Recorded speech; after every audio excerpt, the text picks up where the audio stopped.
হ্যাঁ সামনে বুঝি দাঁড়িয়ে না বুঝি থাকো একটুখান দাঁড়ানো বুঝি নেই আমি ব্যস্ত যত রাইতে আমার কাজ হয়ে যায় ঠিক আছে লাল দোকানটা একটু বন্ধ করে যাবে না আচ্ছা ভাই হ্যাঁ আপনার নাম আমার নাম আমার নাম কদমালি বাড়ি কোথায় বাড়ি আমার নোয়াখালী করেন কি দিনের বেলায় ঘুম পড়ি আর রাত্রি হলি চুরি করি ও আচ্ছা আচ্ছা বুঝতে পারলাম তার মানে ওনার এসে মহৎ পেশা হলো চোর জি আমি একজন সনাতন চোর আরে বাবা সনাম আপনি তো চুরি করেন না আপনার লজ্জা করে না না না লজ্জা করে না আমার শরম করে না লজ্জা করলে গরম ভাত পেটে পড়বে না আহা, যাক চমৎকার বিষয় জি। আচ্ছা আমার তো প্রশ্ন আপনি চুরিগুলো করেন হ্যাঁ মানে কোথায় কোথায় চুরি করেন আসলে কোথায় কোথায় হ্যাঁ? আচ্ছা চন্দ্রঘোনা ফেরি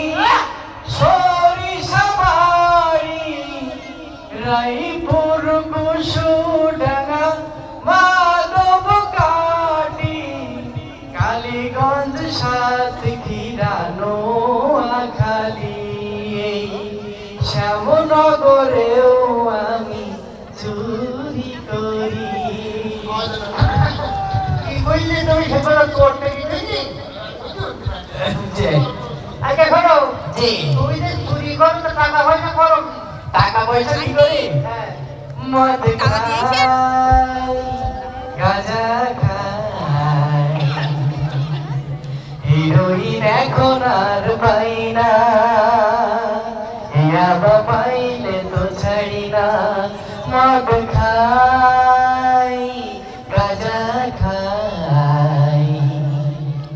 বুঝলাম আমি চারিদিকে সমস্যা জি মানে বিষয় হলো তো চুরি কোনো কিছু বাদ নেই আচ্ছা ভাই হ্যাঁ চুরি যেহেতু করেন জি মাঝে মধ্যে তো ধরা পড়ে হ্যাঁ ধরা পড়লে সারাই কে ভাই ওই যে আমার বড় দাদা তাই নাকি? হ্যাঁ কি বলবো? ওই বড় দাদা আর ঘুষ দিয়া চুরি করে এখন ধরা পড়লে ছাড়াই আনি ওই বড় দাদার টেলিফোন ধরা পড়লে ছাড়াই আনি বড় দাদার টেলিফোন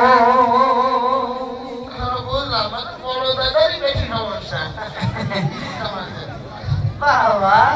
আচ্ছা আপনি যে চুরি করেন তো সমাজের কি কোনো ক্ষতি ক্ষতি হয় না হ্যাঁ। সমাজের কি ক্ষতি হয় চুরি করা মানে এই সমাজের ক্ষতি চুরি করা মানে বিশ্ব দোষের ক্ষতি চুরি করা মানে চলে যাই প্রাণ চুরি করা মানে যেতে পারে যান চুরি করা মানে ইসলামী রাষ্ট্রে কাটবে হাতের কবজি চুরি করা মানে এ যে বিশাল ক্ষতি টাকা কিন্তু তাহলে অনেক কিছুই বোঝে না জি, জি। চুরি করা মানে আসলে সমাজের